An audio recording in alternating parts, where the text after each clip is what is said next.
क्या आपने कभी सोचा है कि क्या कोई इंसान सैकड़ों, हजारों सालों तक जीवित रह सकता है?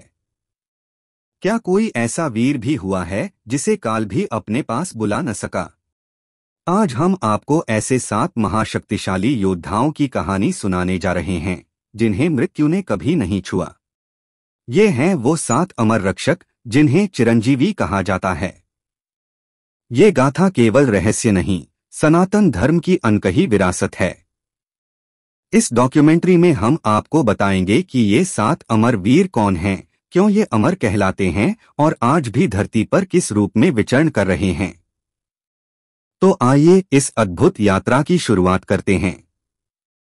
पहला अमर योद्धा महाबली परशुराम। समय के अनंत प्रवाह में जब अन्याय और अहंकार अपनी सीमाएं लांघ गया था, तब एक दिव्य आत्मा का जन्म हुआ। एक आश्रम में तपस्वी ऋषि और तेजस्विनी माता की गोद में एक बालक ने जन्म लिया, जिसका नाम पड़ा रामभद्र। लेकिन यह कोई सामान्य बालक नहीं था, यह थे परशुधारी राम, एक ऐसे ब्राह्मण योद्धा जिनके भीतर अग्नि की तरह जलता था न्याय का ज्वाला। कहानी की झलक। जब अत्याचारी राजाओं ने साधुओं का अपमान किया और उनके पिता की तपस्या का उपहास उड़ाया गया, तब उस बालक ने प्रतिज्ञा ली, जब तक अन्याय का अंत नहीं कर देता, तब तक चैन से नहीं बैठूंगा। इस प्रतिज्ञा के साथ उन्होंने हजारों अत्याचारी योद्धाओं का नाश किया।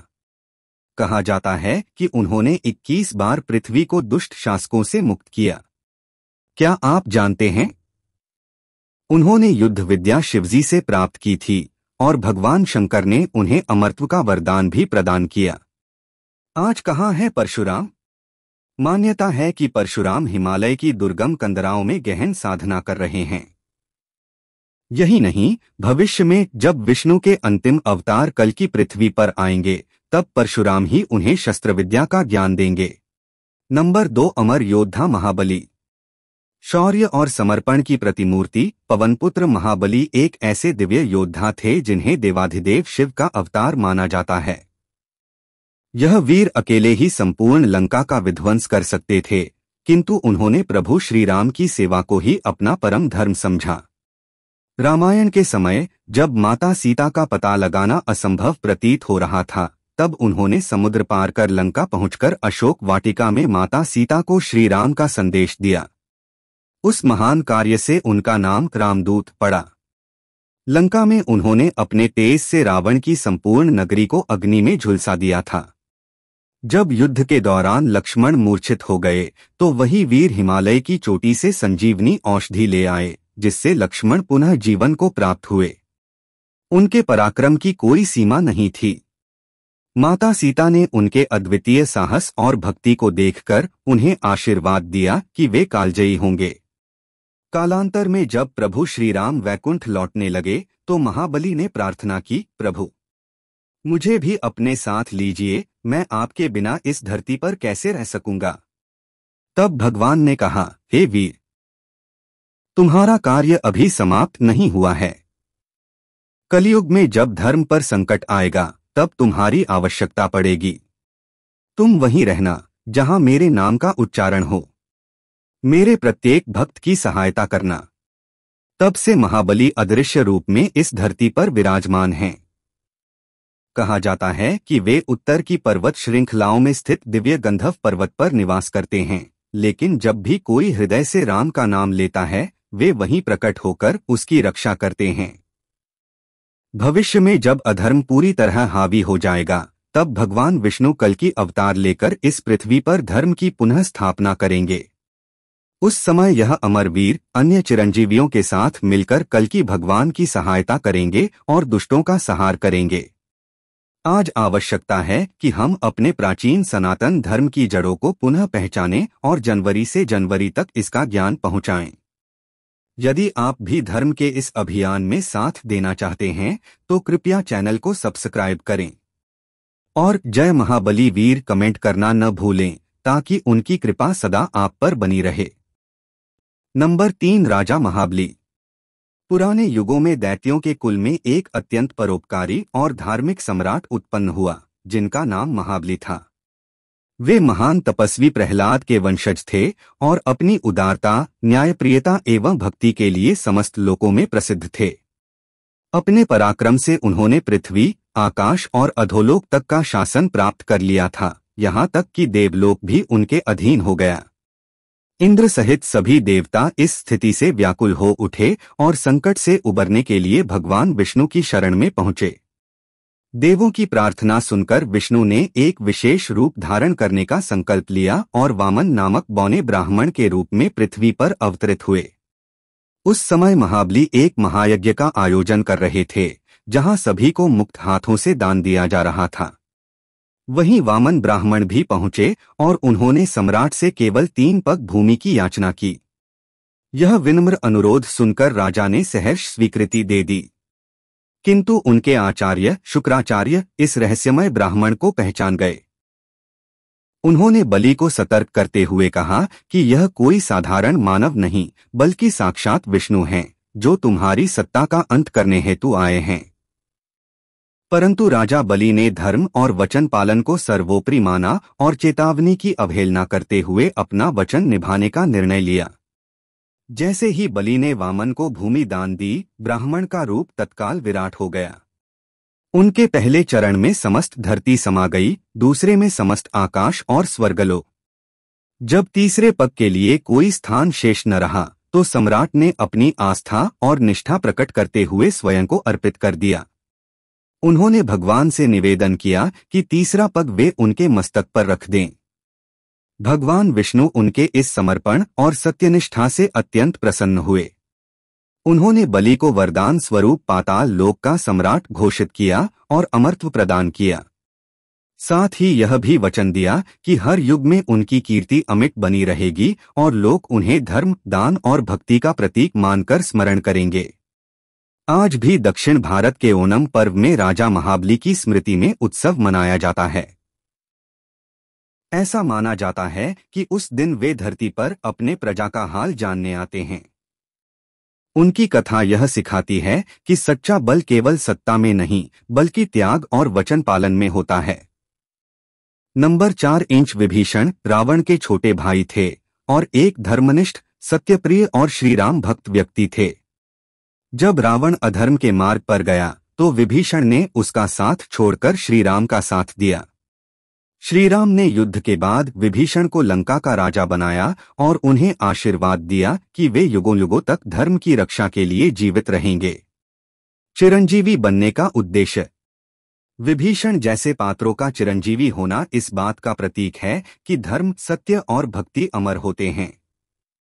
वे आज भी लोक मान्यताओं में धर्म के रक्षक के रूप में जीवित माने जाते हैं। नंबर 5 भारतीय पुराणों में एक ऐसा योद्धा वर्णित है जिसकी शक्ति अपार थी, परंतु किस्मत ने उसके जीवन को एक ऐसे रास्ते पर डाल दिया जहां अमरता भी एक अभिशाप बन गई।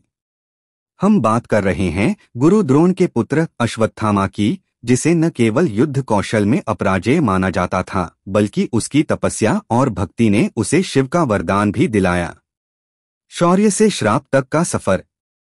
अश्वत्थामा जन्म से ही असाधारण था। द्रोणाचार्य ने उसे सभी दिव्यास्त्रों का प्रशिक्षण दिया, जिनमें से एक था नारायणास्त्र, एक ऐसा अस्त्र जो भगवान विष्णु की शक्ति से संचालित होता था और जिसके आगे कोई भी अस्त्र नहीं टिक सकता था। यह अस्त्र इतना विनाशकारी था कि इसके प्रहार से समस्त सेनाएं जलकर राख हो सकती थीं। दुर्योधन की सेना में रहते हुए अश्वत्थामा ने कई अवसरों पर अपनी वीरता दिखाई, लेकिन जब युद्ध में छल से उनके पिता द्रोण की हत्या कर दी गई, तब उनके मन में प्रतिशोध की ज्वाला धधक उठी। उन्होंने क्रोध में आकर नारायणास्त्र का उपयोग किया, जिससे युद्धभूमि में हाहाकार मच गया। केवल समर्पण ही था उपाय। इस दिव्य अस्त्र को रोका नहीं जा सकता था, लेकिन भगवान श्री कृष्ण ने सुझाव दिया कि सभी योद्धा शांति धारण करें और अपने शस्त्र त्याग दें। केवल शांत रहने से ही इस अस्त्र की ज्वाला शांत हो सकती थी। जो योद्धा भय या क्रोध में आकर इसका सामना करने लगे, वे उसी क्षण भस्म हो गए। धर्म की रेखा पार कर चुका योद्धा। युद्ध समाप्त होने के पश्चात भी अश्वत्थामा का क्रोध शांत नहीं हुआ। एक रात वह चुपचाप पांडवों के शिविर में घुसा और नींद में सो रहे पांडव पुत्रों का वध कर दिया। यह कर्म न केवल अधर्म था, बल्कि योद्धा धर्म के भी विपरीत था। इसके बाद उसने ब्रह्मास्त्र का प्रयोग किया, लेकिन वह उसे वापस लेने की विद्या नहीं जानता था। उधर अर्जुन ने भी ब्रह्मास्त्र चला दिया। जब दोनों शक्तिशाली अस्त्र टकराने वाले थे, तब श्री कृष्ण ने हस्तक्षेप किया और अर्जुन को उसका अस्त्र वापस लेने का निर्देश दिया, जिससे पृथ्वी विनाश से बच गई। पांडव वंश को समाप्त करने की कोशिश। अश्वत्थामा ने अपनी अंतिम चाल में ब्रह्मास्त्र को पांडवों की बहू उत्तरा के गर्भ की ओर मोड़ दिया, जिससे अनजान बालक के प्राण संकट में आ गए। परंतु भगवान श्री कृष्ण ने अपने दिव्य अवतार रूप से उस गर्भस्थ बालक की रक्षा की। वही बालक आगे चलकर राजा परीक्षित बना। अमर्त्य अभिशाप। इस क्रूर कृत्य के बाद श्री कृष्ण ने अश्वत्थामा को एक ऐसा श्राप दिया जो मृत्यु से भी भयंकर था।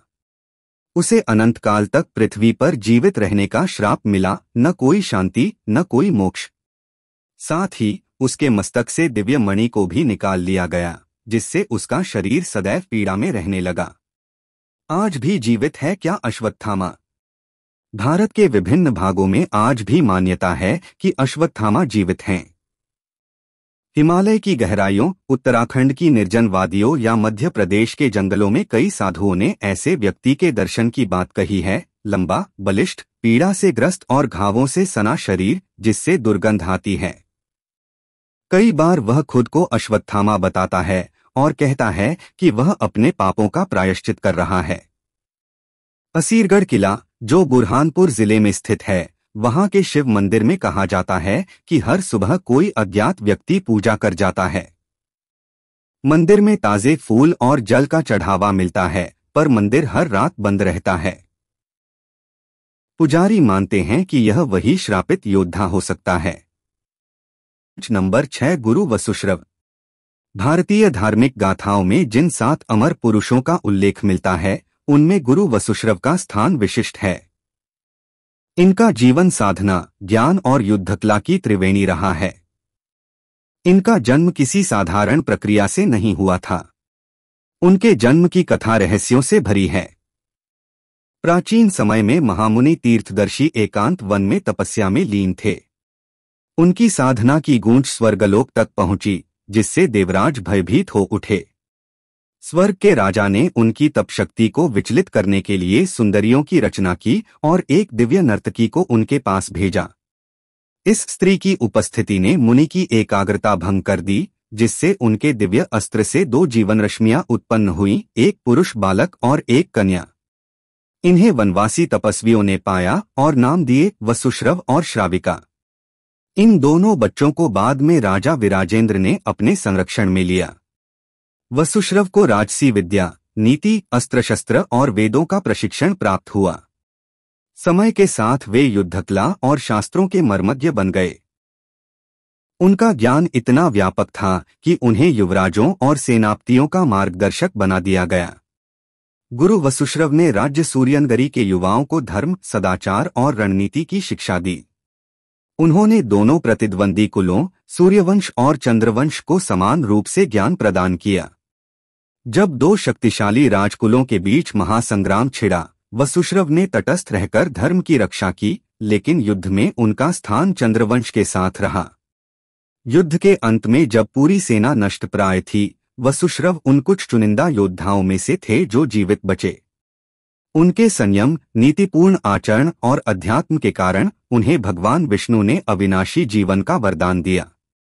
आज भी माना जाता है कि गुरु वसुश्रव हिमालय की गोद में कहीं आश्रम बनाकर रहते हैं, जहां वे सतयुग की शिक्षा और धर्म की ज्योति जलाए हुए हैं। वे अब भी इस धरा पर हैं, अमर, अविचल और ज्ञान के जीवंत स्वरूप के रूप में।